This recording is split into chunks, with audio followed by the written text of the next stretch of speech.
Hello dear students. Dear students, आप सभी जानते हैं कि कल वाले लेक्चर के अंदर हम लोगों ने थोड़ा बहुत सोमेटिक वेरिएशन को थोड़ा बहुत डिस्कस किया था और कॉजेज़ जो थे सोमेटिक वेरिएशन के वो हमने पढ़ा था। थोड़ा सा पढ़ा था और उसी को हमें डिटेल में पढ़ना है। हमने कल बात की थी कि सोमेटिक वेरिएशन प्रोड्यूस करने के जो फैक्टर्स हो सकते हैं वो 3 हो सकते हैं। हमने कहा था एक तो एनवायरमेंटल फैक्टर्स या एनवायरनमेंट जो है एक फैक्टर ये हो सकता है। Number second, use and disuse of organs, ये बताया था हमने। एंड थर्ड जो इम्पोर्टेंट हमारे पास फैक्टर था जो कि सोमेटिक वेरिएशन किसी भी ऑर्गेनिज्म के अंदर, सोमेटिक सेल्स के अंदर चेंजेस या वेरिएशंस ला सकते हैं, वो था आपका कॉन्शियस एफर्ट्स। कॉन्शियस एफर्ट्स, ये 3 चीज़ें हमें डिटेल में पढ़ना है, ठीक है। सबसे पहला हम डिस्कस कर रहे थे एनवायरनमेंट। तो एनवायरनमेंट के अंदर तो कई सारी चीज़ें मैंने आपको बताया था कि आपका light, habitat, temperature, food, air, pressure, humidity, wind, enemies, ये सारे के सारे जो चीज़ें हैं, these are all environmental factors. और इन सारे एनवायरमेंटल फैक्टर्स की वजह से क्या किसी लिविंग ऑर्गेनिज्म के सोमैटिक सेल्स के अंदर कुछ वेरिएशंस आ सकता है, क्या सोमैटिक वेरिएशंस इन फैक्टर्स की वजह से आ सकता है कि नहीं। तो एनवायरनमेंट हम सबसे पहले पढ़ रहे थे, थोड़ा आपको रिकैप करूं, ठीक है। तो इसी एनवायरनमेंट के अंदर सबसे पहले हमें पढ़ना है कुछ चीज़ें। हमने ये भी पढ़ा था कि इको फिनोटाइप क्या होता है, फिनोटिपिक प्लास्टिसिटी क्या होता है। तो इसी एनवायरनमेंट के अंदर पहला जो हमारा फैक्टर है, environmental factor, that is in the form of light. हमें क्या पढ़ना है? लाइट। लाइट जो है बहुत बड़ा इंपॉर्टेंट फैक्टर है किसके लिए, यानी सोमैटिक वेरिएशन के लिए। देखिए मैं आपको एक सिंपल एग्जांपल देता हूं। यानी यानी सनलाइट जो होती है, मैं बिल्कुल सिंपल एग्जांपल लेता हूं कि लाइट की वजह से क्या फिनोटिपिक चेंजेस आ जाते हैं कि नहीं, यानी सोमेटिक वेरिएशंस होता है कि नहीं, चेंजेस आता है कि नहीं, वो हमें देखना है। जब सनलाइट बहुत ज़्यादा स्ट्रांग होते हैं, ठीक है, सनलाइट जब बहुत ज़्यादा स्ट्रांग हो गई, यानी विंटर के बाद जो हमारा सीज़न जो ही आ जाता है, यानी जो क्या कहते हैं, स्प्रिंग वाला जो सीज़न है, या आप कह सकते हैं समर वाले सीज़न में, जब बहुत ज़्यादा स्ट्रॉन्ग सनलाइट होता है, आप देखते हैं ना कि ह्यूमन का जो स्किन जो है वो बहुत ज़्यादा डार्क हो जाता है। ह्यूमन का स्किन क्या हो जाता है? डार्क। और उस डार्क हो जाने को हम कहते हैं, डार्क हो जाता है, और उस डार्क हो जाने को हम कहते हैं टैनिंग। क्या कहते हैं बेटा? टैनिंग। यानी हमारा स्किन जो है वो टैंट हो जाता है, TANNED, टैंट या टैनिंग हम इसे कहते हैं, ठीक है। क्यों होता है? इसका एक कारण है, सबको पता है, सबको पता है कि हमारा जो एपिडर्मल सेल है या एपिडर्मिस है, हमारा स्किन जो है, स्किन के लोअर वाले पोर्शन में, लोअर वाले सरफेस में कुछ इंपॉर्टेंट सेल्स होते हैं जिनको कहते हैं हम मेलानोसाइट्स। क्या कहते हैं बेटा? मेलानोसाइट्स। यही मेलानोसाइट्स पे जब बहुत ज़्यादा स्ट्रॉन्ग सनलाइट जब पड़ती है, स्ट्रॉन्ग सनलाइट जब पड़ती है, तो ये मेलानोसाइट्स क्या करता है, अपने अंदर से बहुत ज़्यादा लाइट पड़ने पर एक पिगमेंट जो है वो सीक्रेट करता है, एक पिगमेंट जो है वो सिंथेसिस करता है। उस पिगमेंट को कहते हैं मेलानिन। क्या कहते हैं बेटा? मेलेनिन कहते हैं। उस पिगमेंट को क्या कहते हैं? मेलेनिन। मैं फिर से बता दूं, हमारे स्किन का जो अपर मोस्ट जो लेयर है जिसे हम एपिडर्मिस कहते हैं, उस एपिडर्मिस के नीचे एक स्पेशल टाइप ऑफ सेल का लेयर होगा जिसको हम कहते हैं मेलानोसाइट। स्किन के अंदर उन मेलानोसाइट्स पे जब बहुत ज़्यादा सनलाइट पड़ती है, ये मेलानोसाइट्स एक्टिव होते हैं और उन मेलानोसाइट्स के अंदर से एक पिगमेंट जो है वो सिंथेसिस होता है, जिस पिगमेंट को हम कहते हैं मेलानिन। और इसी मेलानिन की वजह से ही आपके स्किन का कलर बहुत ज़्यादा सनलाइट पड़ने की वजह से क्या हो जाता है? टैनिंग हो जाता है या टैंट हो जाता है। टैंट का मतलब हो गया डार्क हो जाना। क्या हो जाता है? डार्क हो जाता है। और ये डार्क होने का क्या कारण है, क्यों होता है? बिकॉज बहुत ज़्यादा जब सनलाइट पड़ती है तो ये चांसेस बहुत ज़्यादा रहता है कि अल्ट्रा वायलेट रेडिएशन जो है वो आपके सेल तक पहुंचे। अल्ट्रा वायलेट जो रेडिएशन है वो आपके सेल तक पहुंचे। ये जो मेलानिन पिगमेंट है, वो मेलानिन पिगमेंट क्या करता है? अल्ट्रा वायलेट रेडिएशन को एब्जॉर्ब करता है और वो हमारे बॉडी के सेल्स तक नहीं पहुंचने देता है। ठीक है। अब सवाल ये है, यहां पे हम ये टैनिंग वैनिंग क्यों पढ़ रहे हैं? क्योंकि हमें सोमेटिक वेरिएशन पढ़ना है। देखिए, मान लीजिए एक पेरेंट है, एक मदर है या एक फादर है, वो धूप में बहुत ज़्यादा बैठा, धूप में बहुत ज़्यादा बैठने की वजह से उसका स्किन जो है वो डार्क हो गया, टैंट हो गया। ठीक है, बहुत काला हो गया धूप में बैठने की वजह से। अब अगर उसी माँ या बाप का अगर कोई बच्चा होता है, कोई अगर बेबी होता है उनका, तो क्या उनका बेबी जो है वो भी बहुत, ये ज़रूरी नहीं है कि जो माँ और बाप जिस तरीके से यानी किसकी वजह से, एनवायरनमेंट में सनलाइट की वजह से उनका कलर ब्लैक हो गया तो उनका बेबी भी काला पैदा हो जाएगा, बिल्कुल भी ऐसा नहीं होता है। ठीक है, तो ये चांसेस भी हो सकते हैं कि उनका बेबी जो है फेयर हो, वाइट हो। ठीक है, तो इसका मतलब मेलानोसाइट्स की वजह से, या आप कह सकते हैं लाइट की वजह से सोमेटिक सेल्स में, याद रखना, लाइट की वजह से पेरेंट्स के सोमेटिक सेल्स में क्या हो गया? चेंजेस आ गया। सोमेटिक सेल्स में फिनोटिपिक चेंज आ गया। कलर जो है बाहर से जो हमें फिनोटिपिकली दिख रहा है वो चेंज हो गया, डार्क हो गया। ठीक है, तो उन सोमेटिक सेल्स में चेंज आने की वजह से फिनोटिपिक चेंज आ गया, और वो फिनोटिपिक चेंज जब उन पेरेंट्स का कोई बच्चा होता है तो वो फिनोटिपिक चेंज यानी वो जो स्किन का कलर जो है वो उनके बच्चों में नहीं आता है। तो इसलिए ये जो सोमेटिक सेल्स के अंदर जो वेरिएशन या चेंज आता है, हमने पहले ही कहा था, कभी भी पेरेंट्स से ऑफस्प्रिंग के अंदर वो ट्रांसफ़र नहीं होता है। ये एक एग्जाम्पल हो गया लाइट का। लाइट का हमारे पास एक और बेस्ट एग्जाम्पल है। देखो, एक मेराइन फिश होता है, एक मेराइन फिश होता है जिसको कहते हैं सोलिया। It's a marine fish. एक फिश का नाम है सोलिया। ठीक है, तो नॉर्मली जब यानी जूं ही बच्चा पैदा होता है इस सोलिया फिश का जो बच्चा पैदा होता है, उसके बच्चे को अगर आप न्यूली हैच्ड जो यानी ये फिश एक्चुअल में फ्लैट फिश होता है। ठीक है, न्यूली जो यानी पैदा हुआ जो सोलिया जो फिश है, अगर आप उसको सही से देखेंगे तो उसके बॉडी के ऊपर क्या होता है? पिगमेंटेशन होता है। पिगमेंटेशन मीन्स, हमने देखा है ना, फिश का लोअर वाला पोर्शन जो है वो अनपिगमेंटेड होता है। इस पे ये क्या होता है? वाइट वाइट होता है ना। अनपिगमेंटेड का मतलब वही बिना पिगमेंट के, बिना कलर के।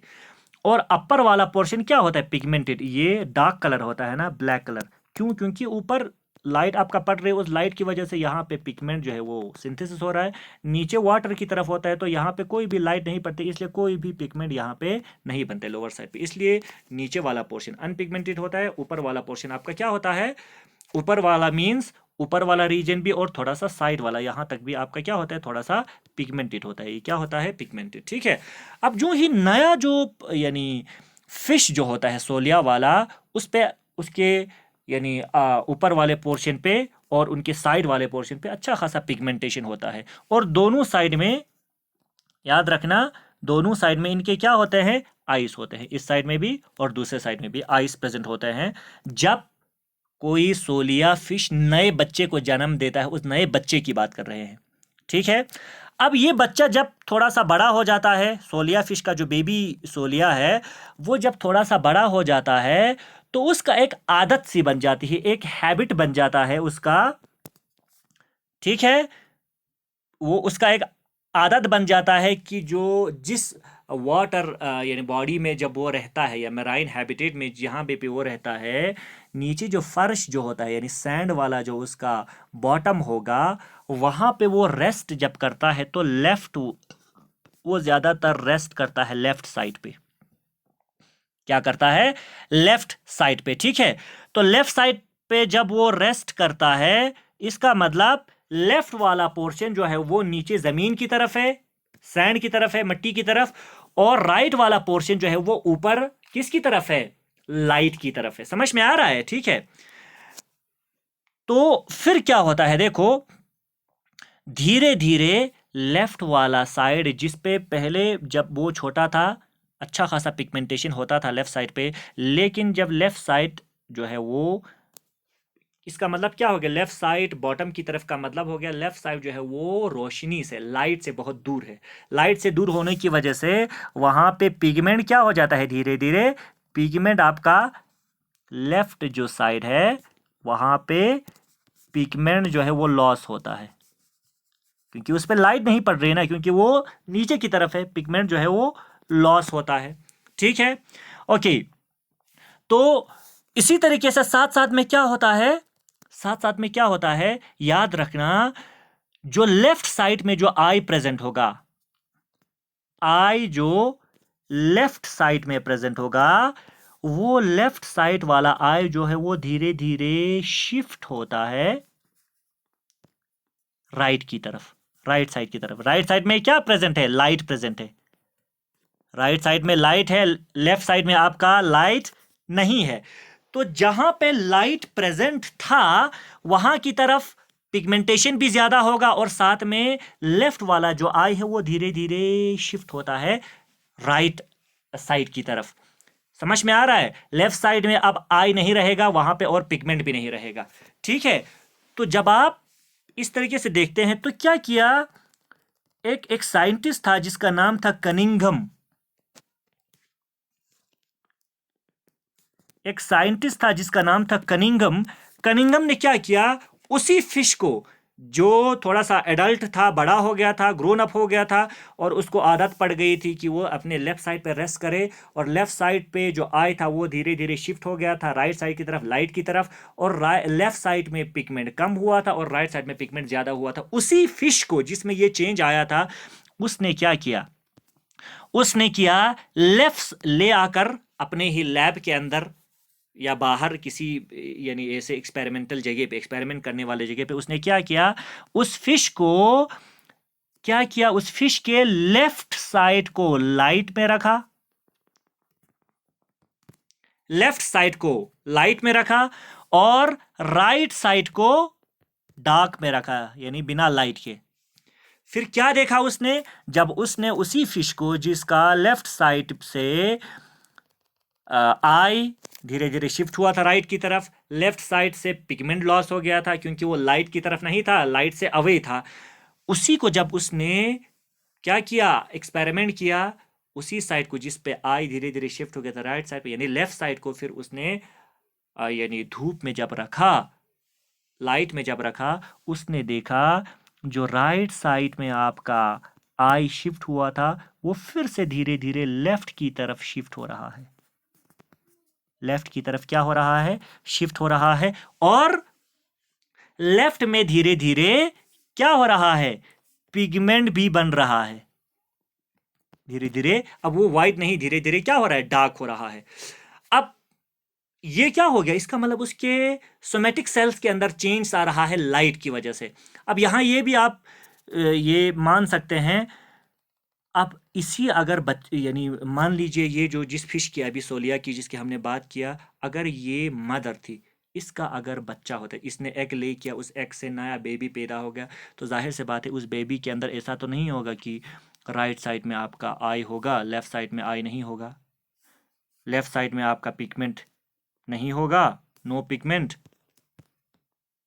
और राइट साइड में आपका पिगमेंट होगा, ऐसा तो नहीं होगा। बच्चा जो है वो नॉर्मल पैदा हो जाता है, ठीक है, बच्चे में राइट साइड में भी पिगमेंट, लेफ्ट साइड में भी पिगमेंट, राइट साइड में भी आई, लेफ्ट साइड में भी आई प्रेजेंट होता है। तो इसका मतलब आई वाला कैरेक्टर और पिगमेंट वाला कैरेक्टर मदर से उसके बेबी बच्चे में वो ट्रांसफर नहीं हो रहा है। क्यों? क्योंकि ये वेरिएशन, ये जो कैरेक्टर है, ये कैरेक्टर का वेरिएशन किस में आ रहा है, सोमेटिक सेल्स में, और सोमेटिक सेल्स में जब कैरेक्टर में चेंज आता है, वेरिएशन आ जाता है, कभी भी वो पेरेंट से ऑफस्प्रिंग के अंदर ट्रांसफर नहीं होता है, ये याद रखना है। ठीक है बेटा, ओके, ये हो गया हमारा लाइट की। अगर आप बात करोगे, हमने बात किया मान लीजिए न्यूट्रिशन की, न्यूट्रिशन की। अब नेक्स्ट हम बात करते हैं न्यूट्रिशन की। चलिए ठीक है। न्यूट्रिशन में आप बहुत अच्छा एग्जाम्पल ले सकते हैं, किसका? हनी बी का एग्जाम्पल आप ले सकते हैं, हनी बी का, हनी बी, ठीक है, एपिस मेलिफेरा जिसे हम कहते हैं, ठीक है। अब देखो, आप ये जानते होंगे हमारे पास जो हनी बी होता है, हनी बी के 3 वेराइटीज होते हैं, 3 टाइप होते हैं हनी बीज के, 3 वेराइटीज आप कह सकते हैं, ठीक है। एक होता है आपका वर्कर, क्वीन एंड ड्रोन। ये 3 टाइप्स होते हैं या 3 वेराइटीज होते हैं, सबका अपना अपना अलग अलग काम है, ठीक है। ओके, तो जब हनी बी जो है, देखो याद रखना, इन्हीं हनी बीज में वर्कर, क्वीन और आपका क्या कहते हैं, ड्रोन जो है, ये जो 3 टाइप है, अगर इन्हीं हनी बीज का जो लार्वा है, इस लार्वा को फूड के तौर पर अगर हम बी ब्रेड दे दें, बी ब्रेड, हम कह रहे हैं हनी बी के लार्वा को अगर आप बी ब्रेड दे दें एज ए फूड।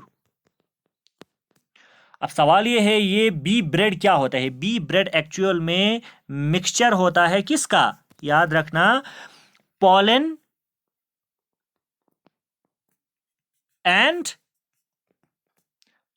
एंड याद रखना लिटिल हनी, हनी, थोड़ा सा पॉलन और उसके साथ थोड़ा सा हनी जब मिक्स अप हो जाता है, उसके मिक्सचर को, उस कॉम्बिनेशन को हम कहते हैं बी ब्रेड।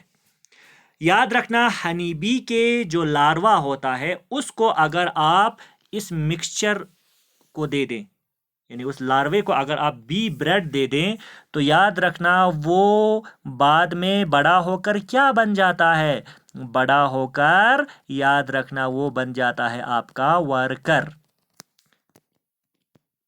बी ब्रेड अगर खाया तो क्या बनेगा? बनेगा वर्कर बी बनेगा। क्या बनेगा? वर्कर बी बनेगा, याद रखना, ठीक है। और अगर उसी लार्वा को, फिर से मैं बता रहा हूं, हनी बी के लार्वे को, ये छोटा सा जो लार्वा होता है, उसको अगर आपने खाना कौन सा खिलाया?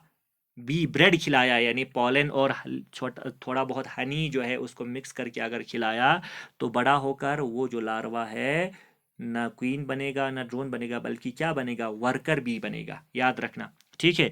अगर आपने याद रखना, उसी लार्वा को अगर आपने रॉयल जेली फीड किया, रॉयल जेली अगर उसको खिलाया, फीड किया, अब ये रॉयल जेली क्या होता है? याद रखना, वर्कर्स के मुंह से एक सिक्रीशन निकलता है, बहुत ही फाइन, बहुत ही उम्दा, बहुत ही लजीज, ठीक है। उसी को ही कहते हैं क्या? Royal jelly. Secretion from mouth of nursing workers, secretion from mouth of workers, ठीक है। वर्कर के मुंह से एक सिक्रीशन निकलता है, अगर उसी सिक्रीशन जिसको हमने कहा रॉयल जेली, उसको अगर आपने लार्वा को खाने के लिए दे दिया, वो लार्वा बड़ा होकर वर्कर नहीं बल्कि क्या बनता है? क्वीन बनता है। क्या बनता है? वो बाद में लार्वी क्या बन जाता है? क्वीन बनता है। तो फूड पे भी क्या हो रहा है? डिपेंड, सेक्स जो है वो, या आप सेक्स नहीं कह सकते हैं, टाइप्स जो है वो आपको डिफरेंट दिख रहा है। अगर आपने बी ब्रेड दिया, वर्कर बना, अगर आपने रॉयल जेली दिया तो आपको क्वीन बना। लेकिन बाद में जो क्वीन जो है, क्वीन से जो यानी आप ऐसा कह सकते हैं, क्वीन से पैदा होने वाले जो नए हनी बीज होते हैं, वो सारे के सारे क्वीन तो नहीं होते हैं, उससे वर्कर भी बनता है, यानी ड्रोन भी बनता है आपका, क्वीन, फिर से क्वीन भी बनता है। लेकिन डिपेंड करता है किस पे? न्यूट्रिशन पे, फूड पे डिपेंड करता है। This is also somatic variation का हमारे पास एग्जाम्पल है इन कंटेक्स्ट ऑफ एनवायरनमेंट। एक और एग्जाम्पल हम ले सकते हैं थर्ड, जो इसके अंदर एनवायरनमेंट के अंदर टेम्परेचर का। क्या है? टेम्परेचर का। अब देखो, जाहिर सी बात है, किसी भी जगह पे अगर आपका टेम्परेचर बढ़ जाता है, किसी भी एनवायरनमेंट में अगर आपका टेम्परेचर बढ़ जाता है, उसकी वजह से, टेम्परेचर बढ़ने की वजह से हीट बढ़ेगा, और हीट जितना ज़्यादा बढ़ेगा उतना बॉडी से वाटर लॉस भी होता है। ठीक है। अब देखो, याद रखना, जो फॉक्सेस जो आप देखोगे कोल्डर रीजन्स में, ठंड इलाकों में, जैसे कि हमारे यहाँ पे जो फॉक्सेस होते हैं, उनका जो ईयर होता है ना, उनका ईयर जो है वो बहुत ही स्मॉलर होता है। उनका ईयर क्या होता है? स्मॉलर होता है। ठीक है। क्यों स्मॉलर होता है? क्योंकि ये देखा गया है, ईयर जो होता है ना, अगर बड़ा होगा तो जाहिर सी बात है बॉडी का सरफेस एरिया बड़ा हो गया ना। ये समझ में आ रहा है? ठंड इलाके में अगर आप यानी लोमड़ियाँ देखोगे, उनका बॉडी भी बहुत छोटे छोटे साइज का होता है, क्योंकि देखो, अगर बॉडी का सरफेस एरिया ज़्यादा हो गया तो टेम्परेचर ज़्यादा यानी जब होगा उस समय पे बॉडी सरफेस एरिया बड़ा होने की वजह से बॉडी से स्वेटिंग भी ज़्यादा होगा, वाटर लॉस भी ज़्यादा होगा। अब यहाँ पे पानी की कमी है। ठीक है। तो इसीलिए याद रखना, जो कोल्डर रीजन में फॉक्सेस होते हैं, कोल्डर रीजन में जो लोमड़ियाँ होते हैं, उनका ईयर जो है वो शॉर्ट होता है। पिन्ना जो है उनका क्या होता है? शॉर्टर होते हैं, छोटे होते हैं, क्योंकि ये देखा गया है ईयर जो होता है उससे बहुत ज़्यादा हीट लॉस होता है। क्या होता है? हीट लॉस होता है। ठीक है। और अगर आप थोड़ा सा गर्म इलाके में अगर आप देखोगे, वहाँ पे जो लोमड़ियाँ पाए जाते हैं, उनका पिन्ना जो है, उनका कान जो है, ठंड इलाकों की लोमड़ियों के कंपैरिजन में काफ़ी बड़ा होता है। ठीक है। क्यों? क्योंकि छोटा जो कान होता है वो कम हीट जो है वो लॉस करता है। ठीक है। और बड़ा जो कान है वो ज़्यादा हीट लॉस करता है। ठीक है। तो ये हो गया somatic changes in terms of environment. ठीक है। ये हो गया हमारा एनवायरनमेंट ख़त्म। नेक्स्ट वाले वीडियो लेक्चर के अंदर हम पढ़ेंगे नेक्स्ट वाला, जो हमारे पास use and disuse of organs, और जो हमारे पास कॉन्शियस एफर्ट्स है वो हम पढ़ने की कोशिश करेंगे। आज के लिए इतना ही। Thank you.